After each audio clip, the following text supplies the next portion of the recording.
Yes, now it's fine. Okay, sorry everybody, Entschuldigung. Seltsamerweise hat unser Sound jetzt plötzlich nicht funktioniert.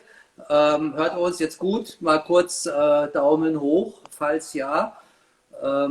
Okay, da kommt's, ja, so, sorry. Okay, so, also ihr habt eigentlich jetzt gar nichts mitgekriegt, oder? Sollen wir noch mal anfangen? I think nobody heard anything. Bis wohin habt ihr was gehört? Von vorn bitte, sagt der Björn. Also, so we start again. Jetzt im ganz Schnelldurchlauf. Ganz kurzer Abriss. Natürlich nicht vergessen, posten. Ninfa, Vinhas, Velhas und euer Essen. Und der beste Post gewinnt 2 Flaschen hiervon. So, also, dann fangen wir wieder von vorne an. Jetzt machen wir das ein bisschen kürzer. Ein Abriss über das Anbaugebiet Tejo, Kilian. Okay, Tejo liegt in Portugal. Das ist ein Fluss, der bei Lissabon ins Meer mündet. Atlantische Einflüsse sind wichtig und du hast noch gesprochen von kalkigen Böden bei dem Wein jetzt. Ja, ganz genau. Es gibt 3 Anbauzonen im Tejo, wobei 2 sind in erster Linie für die Massenweinproduktion. Da gibt es aber wirklich sehr, sehr anständige Weine für sehr wenig Geld. Aber hier sind wir in der 3. Zone, die Kalkboden hat. Da ist es sehr so eine hügelige Gegend, ist fast wie in Burgund. Auch die Weine erinnern manchmal daran. Und wir haben einen sehr starken Atlantik-Einfluss auf die ganze Sache. Ja, und jetzt nochmal ganz schnell die Verkostung. Also wir haben hier einen sehr dunklen Rotwein. Ja. Vorhin war etwas verschlossen, etwas reduktiv, sagen wir immer in der Weinfachsprache. Das ist wahrscheinlich jetzt weg mit Sauerstoffeinfluss. Ja, jetzt ist der Duft sehr schön klar. Viel Frucht, ne? Schwarze Frucht, Lakritz auch, finde ich. Da war so ein bisschen balsamisch, also so Noten, die ein bisschen so an Harz erinnern und so weiter.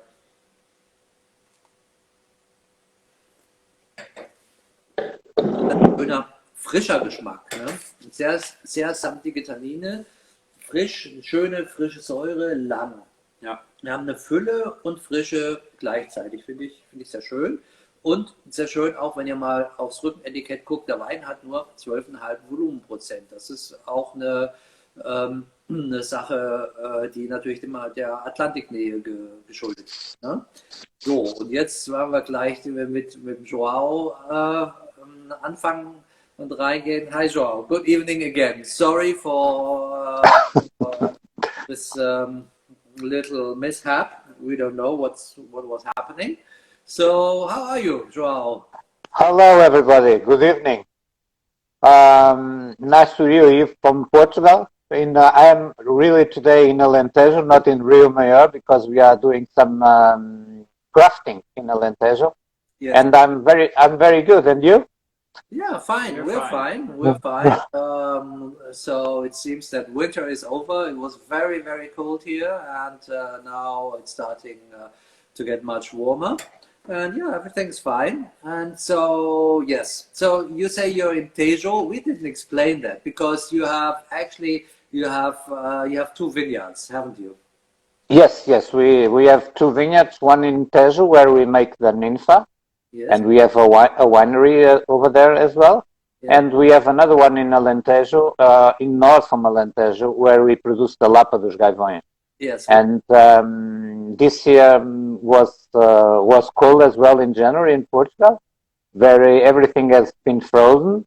Wow. And then in beginning of, the last week from January until 3 days ago, was always raining for a lot of years before was not raining so much. So we are already filled up with water, and now we have to worry with the grafting, with everything to have to be done in the vineyard, because I think if the weather stays like it is now, Yes. In 2 weeks, we're gonna have the starting again. So, so the vineyard gonna start. Yes. Okay. So you're saying you are grafting. Many of the people attending the tasting, they're not so not wine specialists. So ja, Grafting, vielleicht erklären wir es kurz. Also der João war heute den ganzen Tag beim Reben veredeln.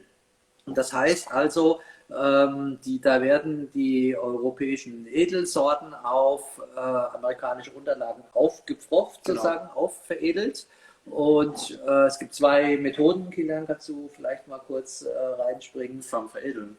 Ja, oder auch vom Pflanzen sozusagen. Meinst du jetzt Wurzelrecht und mit? Nee, also wie wie vorgegangen wird. Ja, also man kann zum Beispiel entweder eine Amerikanerrebe pflanzen im Weinberg und die dann aufziehen und wenn die dann einen gewissen Durchmesser hat, eben eine europäische Rebe drauf veredeln. Oder man kauft sich Reben von der Rebschule, dann sind die meistens schon veredelt und man hat quasi die nackte Rebe, die man dann selbst pflanzen muss. Die ist dann aber quasi schon fertig zum Wachsen. Ja, ganz genau. Das ist das, was wir hier bei uns meistens machen. Also wir pflanzen veredelte Reben schon und im Süden ist es oft so, dass es sehr schwierig ist mit dem Anwachsen. Die veredelten Reben haben da ein bisschen Startprobleme und deswegen pflanzen die in der Regel erstmal die Unterlage, also den Wurzelteil sozusagen, lassen den erstmal ein paar Jahre aufwachsen und dann wird aufgepropft. Ja. Yes, but we have done since ever already the plants ready. But in Alentejo we decided because it's so difficult. It's difficult climate. The soil it's very poor, and if we have the possibility to have the Americana and then the American plants and then to make the grafting, so the plants are much stronger and they need much less water. It's become much more expensive, but it's another story. It's a different story. Yes. Wow. So João, we were talking about the wine, and a quite surprising fact is that the Ninfa Vinhas has only 12.5% of alcohol. Why? Well, this is this Vinhas Velhas. Just let me tell you a little bit of the story of this Vinhas Velhas. Well, this is in fact this is a field blend vineyard. And we are talking about vineyards between 55 to 70 years old. Mm-hmm. And now they are in the middle of our new plantations in Rio Maior. That when we start to plant in Rio Maior was in the year 2000. And we start to buy some pieces of land. So one part today, next year another part. And now we have in total more than 20 hectares of land, and we have 12 hectares of vineyards. And in the middle of the pieces of land that we bought, there were some very old vineyards. Yeah, so we are talking about vineyards with hybrid grapes, white grapes, red grapes like Castellão, like Camarat, like a lot of them. And the old vineyards, they are much more adapted for the changes of the climates. And with the new plants, the people are much more looking to have clones for this, clones for that. And the old vineyards, they are polyclonal, so they resist much more on the time.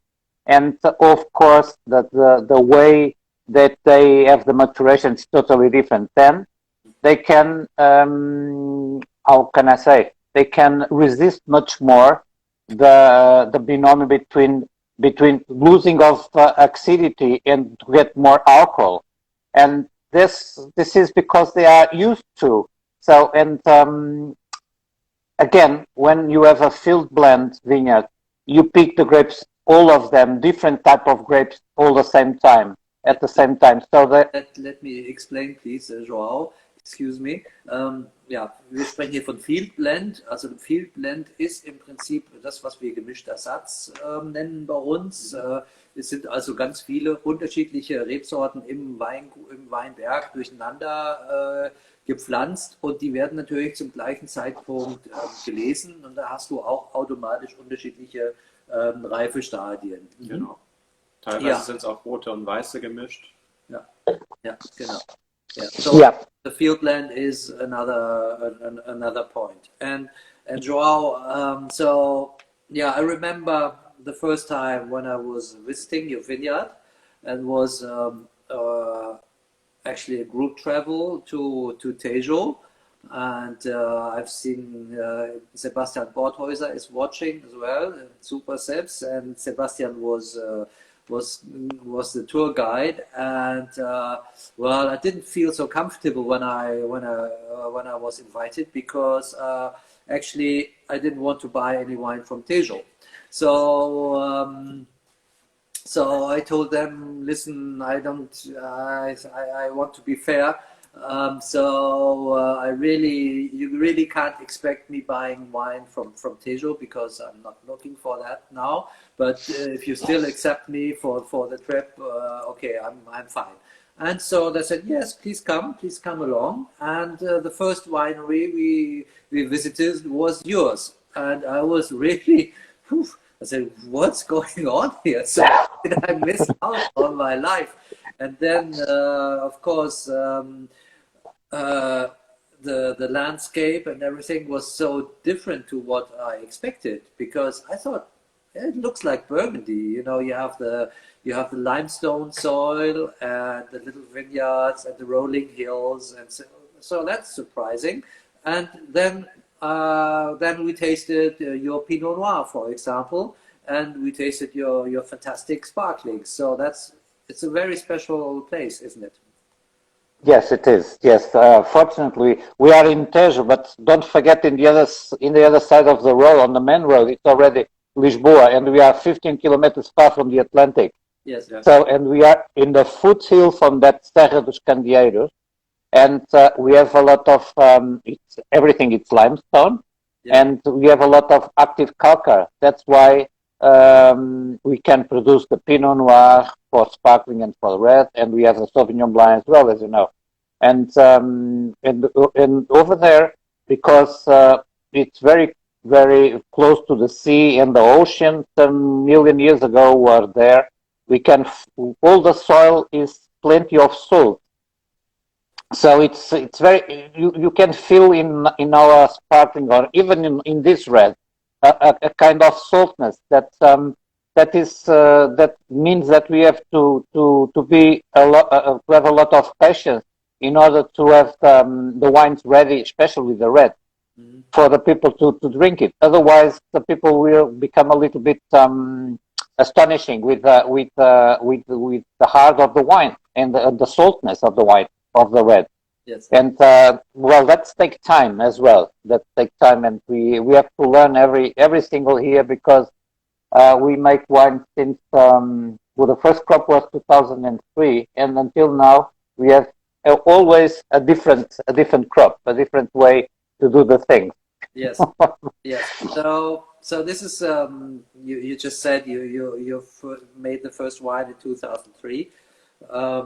That's very interesting. But actually, you have a long history in the wine business, and I think a very interesting history, because what you did before has really nothing to do with what you're doing now. Can you tell us a little bit about that? I think that's really, really nice.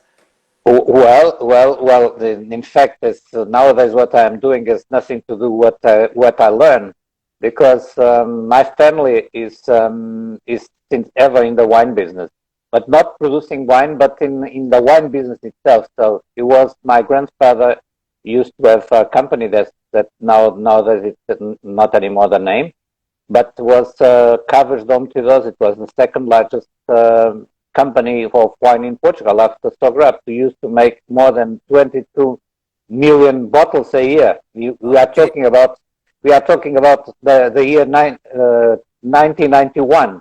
when I left the company, Yes. we used to make 22 million bottles on that time. Wow. Yeah. So that's a far cry from what you're doing now. Yeah, and now, well, when the company has been sold in '96, and I start my own business in '97. But a different thing. I want to make a totally different thing. I want to be on the field. I want to make very small quantities and to have the things very natural. Nothing to do with what my previous job was. Yeah. Nothing to do. Yes. Yeah. How many do you produce? Sorry? How many bottles do you produce now? Well, at the time we are doing between 70 to 80,000, and we want to achieve 100,000, and that's finished. Yes. Okay. Yeah. So you don't aim for the 20 million. No. That's not my point. That's not my aim. No. Yeah. No, I know how it is, and that's no. Das macht nicht mehr Spaß. Yeah. Richtig viel Spaß. And how comes you have a winery in the Tejo and in the Alentejo? Für alle nochmal, es gibt eben das Weinbaugebiet Tejo, was jetzt vielleicht nicht so wahnsinnig bekannt ist, aus dem wir jetzt hier den Ninfa haben. Und es gibt natürlich das Alentejo, das kennen ganz, ganz viele Leute, sehr warme, eigentlich mediterrane Gegend und dort, das ist nicht so wahnsinnig weit vom Tejo weg. Natürlich hat es schon auch was mit Fluss Tejo zu tun. Und dort hat eben João auch ein Weingut, dessen Weine wir haben. Und yes, so how comes that you have vineyards in the Tejo and Alentejo? Well, the first point was I lived when I was working in Dom Teodosio. Since I'm married, we built a house 5 kilometers far from Rio Maior, and our house has been built. And every single day when I come to the office, I used to cross this valley where we have the Vinhas nowadays, and the winery in Tejo. And on that time, the valley was unbelievable. Everything is spoiled. Everything is abandoned. So nothing has been treated because the old people that used to work on it, they stopped working, and their children doesn't want to work on the land. So I find that area, the valley, so nice that I thought, well, when I start to make any vineyard, if I make, I want to start to buy some piece of land here, and I start my own business here, my vineyard. Well, that's the point one, okay?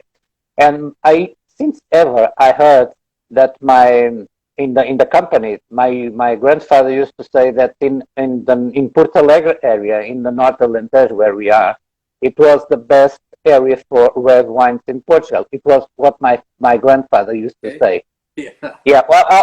Well. And then when I got some money, I saw in a newspaper a property to be sold in Porto Alegre area, and I come to see it, and I fell in love. It has nothing to do with vineyard, just some olive trees, and it is in the end of Serra de São Mamed, and then I fell in love for the property, and fortunately, all my family, my wife and my children, they like so much to come here and to spend the time here, and that's why. So I put what I heard when I was young together what we feel, and that's why I have a vineyard in Porto Alegre, in Alto Alentejo. That's nice. And of course, what's very interesting for us, it's two completely styles of wine. You have one Mediterranean style and one more Atlantic style of wine. So that's really, really cool. Yeah. Basically, what we have in Porto Alegre, so we have reds. We now we intend to make some grafting this year for whites as well, because we bought some piece of land in the other side of the hill, and we're gonna plant some we planted last year some plants, and we're gonna graft this year some from white for Marinto, because I am not a big fan for Marinto, but we're gonna have it Arinto over here, and we're gonna have Syria, and we're gonna have Galego Dourado. That's the three main grapes that we're gonna have it here in for white. But our vineyard here with very, very poor soils, the vineyard is between 350 and 550 meters high. Yeah. So poor soils. During the day it's very hot. During the night it's very cold, and this brings to the wine a lot of freshness. And the wines are totally different from they are full bodied but very elegant, and a lot of freshness. That's the terroir, I think. Yes. So Pedro from Valle da Capucha across the hill is just watching and saying good evening. Boa noite. Yes, we tasted his wine. A week before. Yeah, and it was Arinto. Yeah. Yeah. Yes, Pedro, I think he has a lot of Arinto and a lot of Fernão Pires as well. Yes. But I'm not a big fan for Marinto. No. But we never know. We never know. Yes, it's a matter of terroir as well, you know. Yeah. Yeah. So let's talk about your sparkling wines. I really love them, and they were really the biggest surprise when I was when I first visited your vineyard, and I was really, well, actually I was so convinced about your wines that that we really started to work with you quite a short time after the visit, and the most surprise were the sparklings. So how did you come to the idea to produce sparkling wines? Then, as you know, if I could, I just drink sparkling or champagne, as you know. Well, so I just make things that I like, and well, when the first vineyard that we planted was red. It was Touriga Nacional, Aragonês, and Syrah, and the second one was Pinot Noir. Yes. Because we find that the possibility that we could make a nice wine because of the active calca that we have, and well, that's why we decided to have sparkling. And you know, I used to say that if sparkling is one of the best beverages that we can have, because they combine with everything. They combine with everything. That's true. You know. Yeah. So we have the first questions coming in, João. The question is, what does Ninfa mean and what does Lapa mean, and why did you choose the names? Are you a hobby gardener, maybe? Okay, so first of all, Ninfa, it's it is a word that in the most of the language has the same significance. And this is a water nymph that has been discovered in Rio Maior in the Roman villa, and in the meaning it's almost the same. And it's easy to say in Portuguese, in German, in English, in French, even in Chinese. It's a kind of way they say very easily Ninfa as well. Yeah, and because the culture is one thing that is so close to the wine. Yes. I think that is always very important to have some culture on together with the wine. So that's the main point. And the meaning as the nymph, as you know, we have in the most famous poet in Portugal is Camões. They write. His book was called Lusíada, so it is the start and the story, the epopee from the Portuguese people in the 15th century when they arrived to India through the sea, and he used to say and to talk about the Ninfa from Tejo. and it is a kind of a goddess that inspired the poets, inspired the culture, inspired the paintings. So we want to homage as well all the women in my family and the other ones, of course, because my wife is my Ninfa as well. So it's a kind. And Lapa? Well, Lapa, it's not only Lapa, it's Lapa dos Gaivões. Yes. Okay, so Lapa dos Gaivões, it is a rock painture that is on the neighbor from our property, and it is one of this area where we are in Porto Alegre. It is one of the major rock art in all peninsula, Iberian Peninsula, and we ask if we ask for permission to use the name Lapa dos Gaivões to the government, and they permit us. And it's again a part of a culture. So, but because outside from Portugal to say Lapa dos Gaivões, it's so difficult. We used to put Lapa in the first floor and dos Gaivões a little bit smaller. So the people are more. It's better to call it only Lapa, but okay, yeah.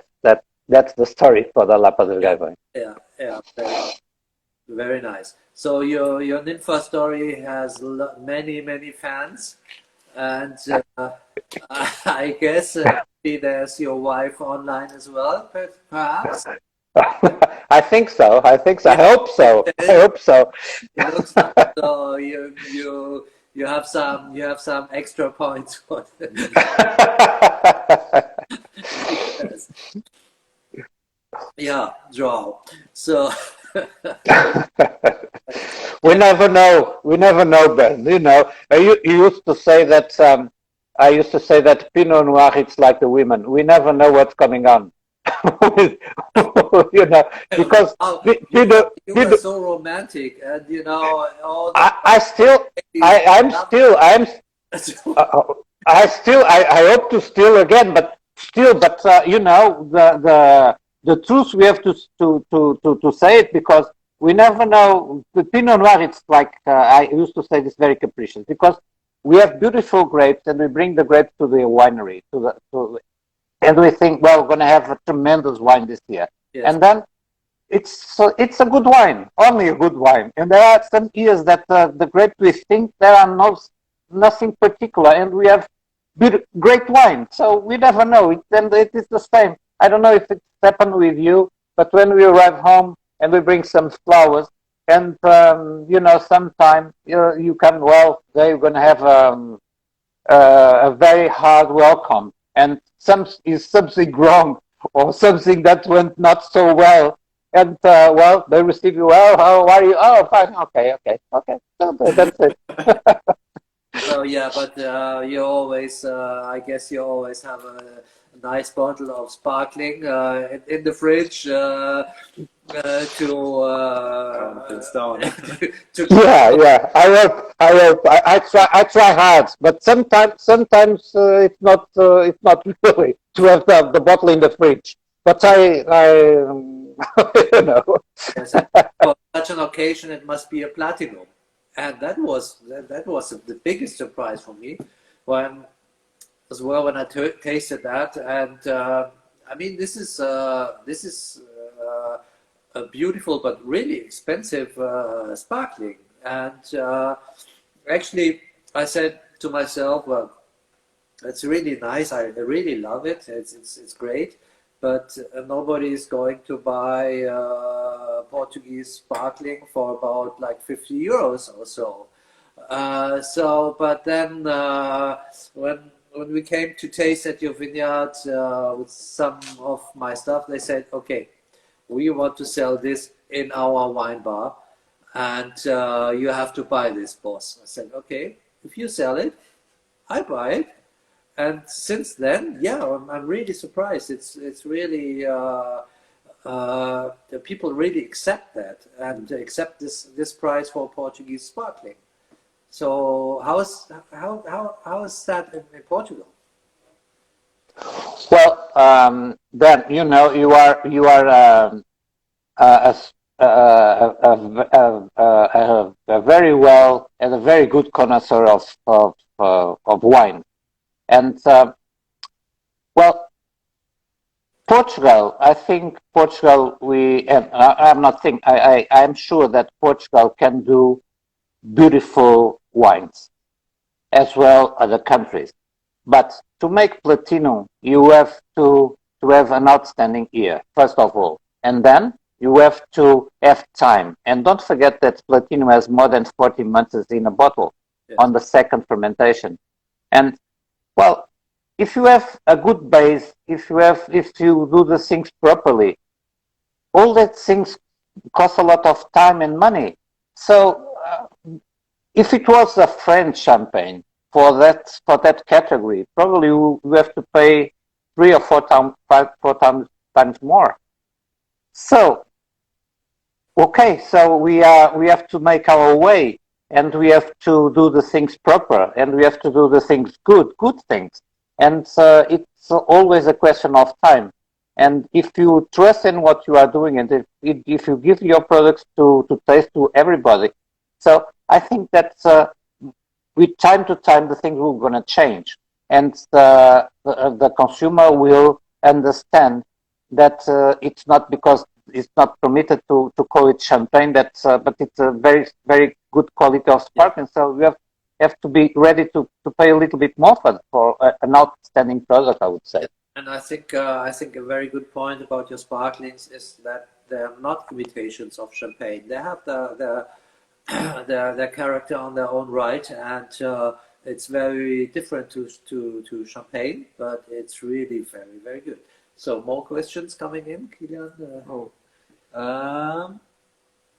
Maybe you have to. Yes. So we don't have we don't have Oksana here tonight, so we just have to get things on ourselves. Do you like wine the same way you like women? Because we never know what's gonna be like. Well, I think I like very much my wife, and I like very much my daughters, and of course I love them, and I like very much the wine. It's a different way of liking or loving. So I think that they are very nice, and I think that it's a different approach, of course. On dangerous ground here. On dangerous ground. Oh, watch your words. Yeah. You're in transition to organic viticulture, right? Well, since 2015, we started we have sustainable production, yeah, and then we decided to do not use any more herbicides or pesticides, and then since the vintage of 16 until now, we use only sulfur and copper on the vineyard, yeah, no herbicide, no pesticide, nothing except sulfur and copper. And this year, last year, 2020, we got a certification as our grapes are bio. And again, since 2016 vintage, we do not use any more any analog products. Only natural yeasts and no nutrients. Nothing. We even in the cellar we do not have tartaric acid. So all the wines are natural since then. So and I hope that next year we're gonna have the certificate of bio wine. So we're gonna do it. We are not very fan of it because since ever we have done the wines, natural wines, but a lot of consumer things that it's better to have a seal. So I think that next year we're gonna have some seal on that. Yeah. Okay, that's cool. Yeah. And somebody asked what your favorite dish is for this wine. For this wine? Yes. Well, Well, this is a kind of wine. This is the second vintage that we have done. It's 2017. The first was 2016, and it's a very strange. The first time that I put my nose on this wine, when the wine has been fermented, it was a very strange feeling that I had, because this is the type of wine that I used to see and to feel when I come in an old winery 50 years ago or 55 years ago. You know, this smell that we can have in the nose, it is based from Castelão and Camarata, and it is not really a kind of grapes that I'm very fan of. Yeah, but this is it is the same type of wine that was produced in Portugal for so many years. So 50 years ago in Portugal, the wines are almost like this. Yeah, and What do you eat with that? well, I would say that this is a very good wine to have with fish. You know. Okay. Yes, because it's salty and the tannins are there. It's very fresh, and with fish, grilled fish or boiled fish, it goes very well. Of course, with some light meat goes as well. But I would say that it's a good wine to have with fish. Cool. I think Kati is having fish. Yeah. Okay. Mm-hmm. Yeah. And then the next question, where can we buy your wines? I think that was somebody from Portugal. In Germany, of course, at Wein-Kreis, but in Portugal, I don't know. In Portugal, you can buy it online, because now we have some. We are not selling for supermarket. We're just selling for Oreca and some specialized shops. Okay. But again, this Vinhas Velhas, the Vinhas Velhas in Portugal, they are used to be wine with aging in oak, and we prefer to have the Vinhas Velhas only the wine itself, without any oak at all. And this wine has no oak, no aging in oak, So nothing, it's zero, in stainless steel. only stainless steel. Yeah. So has been fermented, pressed with a feet in open vat, and then in 2018 we bottled it, and that's it. Yes. Yes. Lugo says that writes that tuna and sardines work very well. Yeah, I think so. I think so too. Yeah. Yeah. Nice sardines. Well, I'm a big fan. Yeah. Yeah. All these things. Yeah. Yes. Yeah. Also you can get sardines at our shop if you want to. But Charlotte asks, are your daughters already interested in winemaking and following in your footsteps? Well, all my children, I have 4 daughters and a boy, and all of them during the harvest is coming to work with us. And Teresa, it is the second one. She worked with us. She's based in Lisboa, and she works with us, working with Oreca, and it's our salespeople in Lisboa. Yeah. Okay. Yeah. Great. Yeah. Any other questions?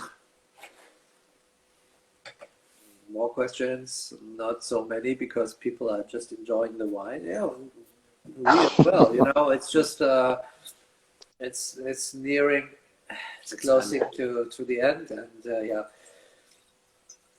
So yeah, when you say fish, I remember that that restaurant we visited close to yours. That was so fun. Mm-hmm. And it's really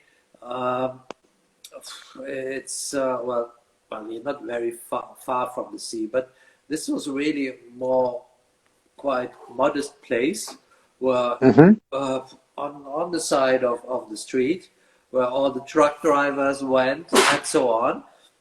But and then I remember we had a sea bass, I think, and the fish there, it was so fantastic. The food was so fantastic. It was so much better than in Matosinhos, where we were at a famous restaurant, and then we were here in the middle of nowhere, on the side of the street, in a very modest place with a fantastic wine list and a fantastic cuisine.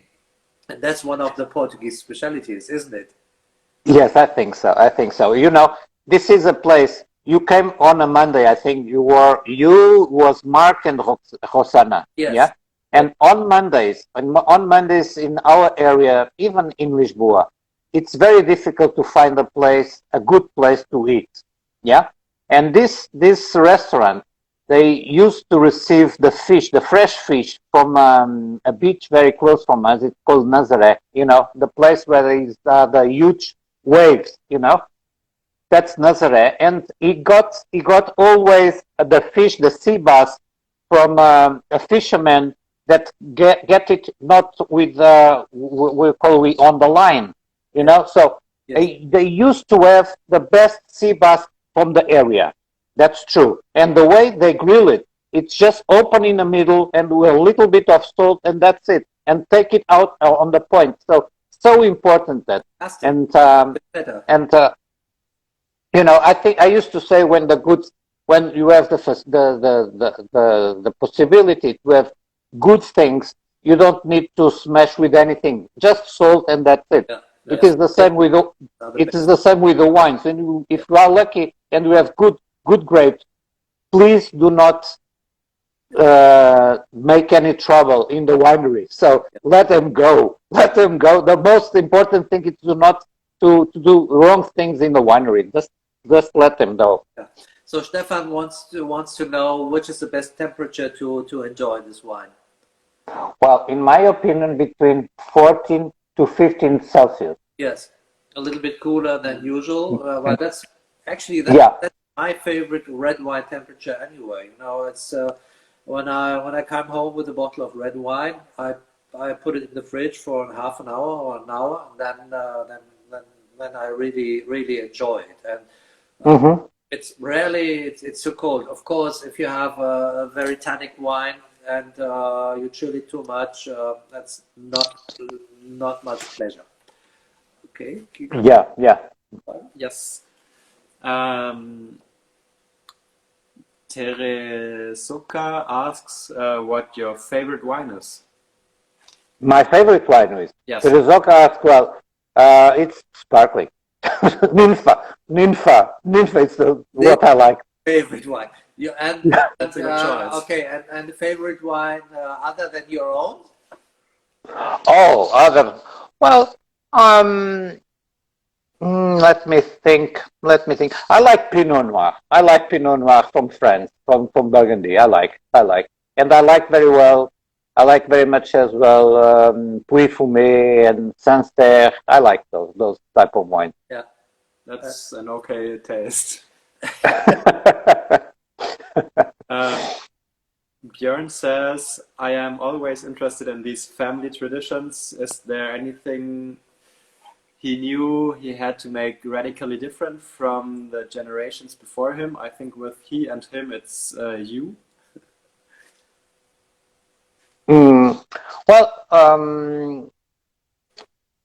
Well, my grandfather used to make different type of business, so it's totally different. My business and my grandfather's business. So he never had a vineyard. My grandfather, he just has a vineyard for himself, just to make one thing. It's called aguapé. It's a kind of wine very low in alcohol, and then it was his favorite beverage to have to it during the lunch or. Usually he didn't drink any wine on the night, but Right. on the summer he used to have on the midday he used to have agape, and but he used to buy wines and to make a blend and to sell it. So I just make my own wines. I don't buy any wine at all. So there's such a big difference between what he used to make and what I do. It's totally different. Yeah. Yeah, it's the opposite. Yeah. Charlotte wants to know what your favorite traditional Portuguese food is. Oh, there are so many. But if it is fish, I prefer grilled fish. All kinds of fish, grilled just with salt. I like very much as well suckling pig. That's from my wife's area where she born in Bairrada. She is from Bairrada. very much. Suckling The pig. suckling pig is the pizza of Bayrada. Well, but you have to be. I You have. say that in German. Suckling pig ist Spanferkel, ja. Und Yeah. wenn man in Bayrada ist, also da gibt es, ich glaube, alle 50 Meter ist so ein Spanferkelbraterei. Und das ist also wie hier eine Pizzeria oder so. Und deswegen habe ich irgendwann mal gesagt, also Spanferkel ist die Pizza des Bayrada. Und unglaublich, also da gibt es Spanferkel ohne Ende. Also es ist nicht zu fassen. Krass. Ja. And there are a very particular dish in Portugal. It's called cozida portuguesa. That in the winter goes very, very well. It is a mix of all kind of meat, from pork, rings, fungo, well, with a lot of coals, with everything mixed with some chorizo and morcella, and it's a very traditional dish, but it's very nice as well. Yeah. What is your favorite Portuguese food? Oof. It's more or less from A to Z. Yeah. So many things I like, and that's really as well another funny story. I think that the first 3 times when we visited Portugal, I don't know how, and I don't know how this could have happened, and you know, the food was so bad. It was so bad, more or less anywhere. So I thought, yeah, food in Portugal, it's really, and nobody could understand me, certainly not the Portuguese. So they said, no, it's you must have hit the wrong places. And I said, no, I was there 3 times, and I didn't like anything. But then it's not that my taste changed, but we were really unlucky with all the places where we were.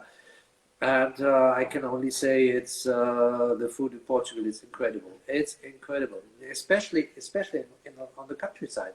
Mm-hmm. Because I find it quite hard to find a really decent restaurant in Porto, for example. Because it's also touristic, and yes, they serve all the things for the tourists. And there are some places, even some famous places, which are very nice. But the best example is your restaurant by the roadside. It's so wow, it's incredible what they serve. And we've been to many small towns, and I can.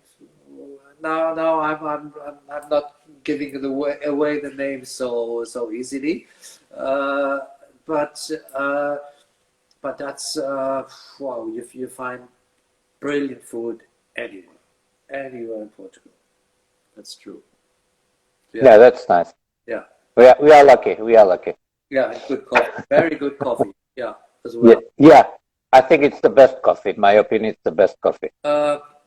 I think so too. Well, it's a very, very close competition to the Italians, and most of the Portuguese coffee would make blush the Italians. So, yes, it's true. It's true. It's really surprising. Yeah, and it costs nothing. Yeah, but when before 24, we used to have the ex-colonies. Well, they call it. We used to have the coffee from Brazil, we have the coffee from Angola, and the coffee from Timor. And the blend of these 3 coffees was something outstanding. And, we have Arabica, we have Robusta, we have Mocha. But basically what we have more in Portugal, it's Arabica. So we have a lot of taste, and it's not so burn. Yes. A lot of Italian coffee, in my opinion, it's quite a little bit burn. And they put a lot of sugar on it. This coffee is quite full-bodied, a little bit chocolatey, earthy, and mild, very very soft, very silky, and good for the stomach. Yeah. Yeah. We are very light in Portugal. Yeah. Yeah, I agree with Roxana that we want to spend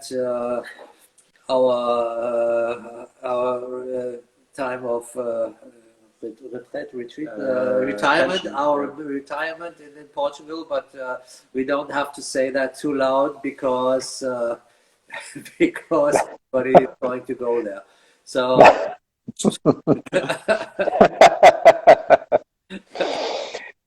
Good. How is Rosanna? For a long time I don't hear anything from Rosanna. yeah, Roxana, usually she's with us. She's our artistic director and technical advisor and technical aid. But tonight she's very tired because she made the design for new design for our newsletter, and Okay.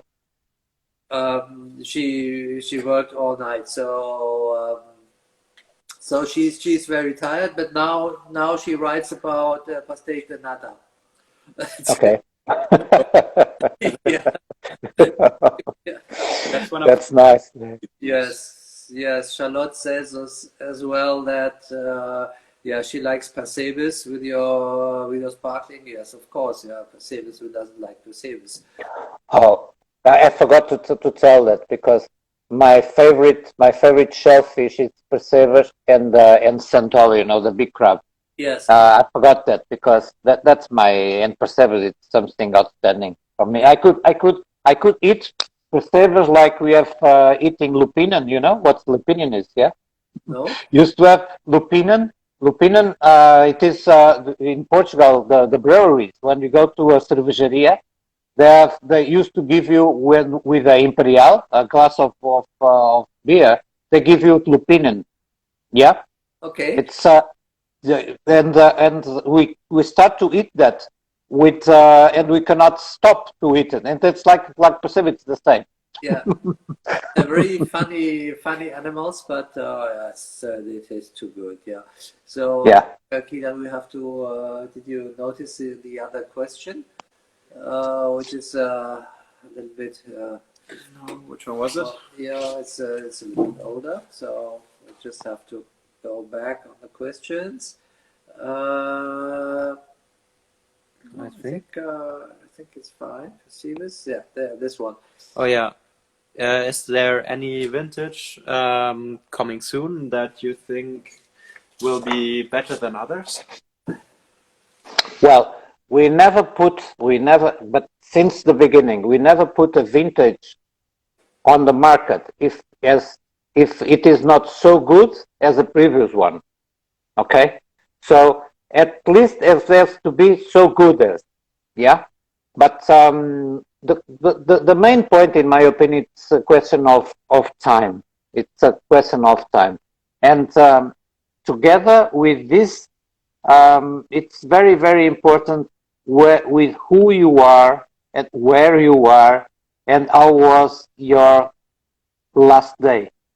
But yes, I think that we do the things because the vineyards are a little bit more matured, and I think that every single year our wines become a little bit better. Yeah, that's a good answer. It's a good answer for us as well. Yeah. For selling wine, it's brilliant. It's always the wine you have in stock that's the best one. No, but you know, Ben, that since the beginning it's for us, it's a very important point. It is we never put on the market a vintage if it's not so good as the previous one. Yes, no, it's really true. I mean, the consistency of your quality is really remarkable, and sometimes you surprise us with old vintages as well. That's really nice. You're coming up with a 2011 or whatever, and just that's something really really nice to have as well. Older vintage, Yeah, that's cool. Very cool. So João, I think, as I said when we had our little test, the tasting is just until the bottle is empty.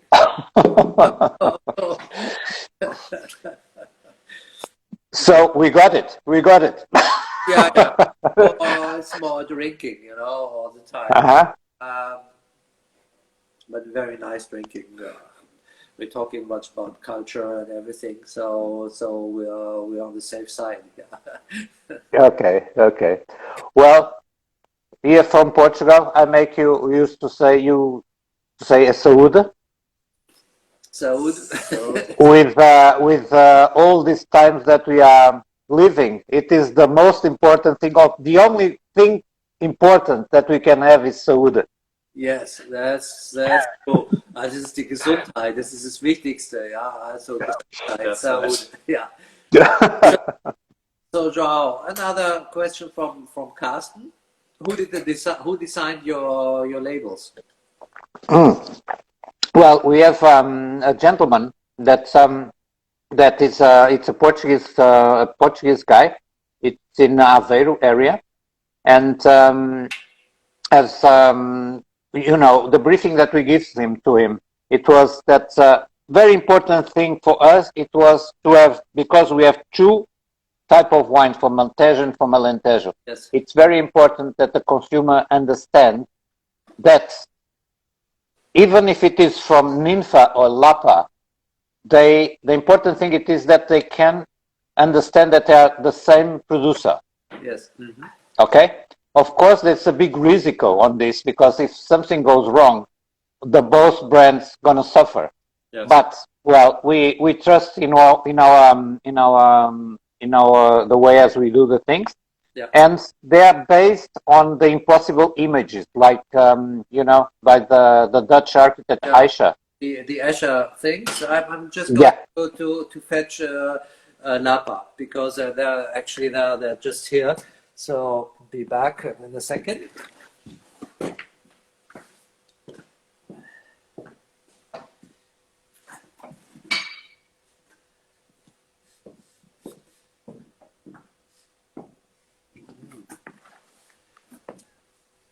So this is the Napa Escolia. So really beautiful as well. Yeah, really, really classy labels, I think. Yeah. Yeah. Brilliant. So that's a Mediterranean style. It's very nice. Yeah. I think that's also, yeah. And what I like about the Lapa wines is as well the freshness, actually. And because it's from the high part of the Alentejo, and most people know this quite almost sweet and very beefy, fruity Alentejo wines, and here you have a very balanced wine, and of course it's full-bodied. You have a lot of spices and everything, and yes, it's 14.5, of course, but still some there's a definite freshness, and so you're not saturated by it. You know, it's just yeah, it's a pleasure to enjoy. Yes, and talking about pleasure, it was a pleasure to chat with you, João. Thank you very much. You know, it's always a pleasure to be with you. Always. Yeah. I hope. Well, maybe this year will be again a little bit hard and different, but next year we'll meet definitely. Yes. Usually, well, actually, we should have been in Portugal like in a week from now or so. Yes. And that's really hard not to be in Portugal. Yeah, to us to simplesmente, yeah. Yes. Yeah. Yeah. Yeah. Mm-hmm. Yeah. Well, next year for sure. Yes. Yeah. We are crossing our fingers, so maybe next year, or we cross that next year, we become a little bit more normal way of living. Yes, of course. Yeah. Thank you very much, João. So now have a good glass with your wife. That was we just remember the start. We forget about the middle part, and, and yeah. Thank you very much indeed, and good grafting. Happy grafting tomorrow. Bye bye, João. Thank you. Bye bye. Thank you. Bye. Bye.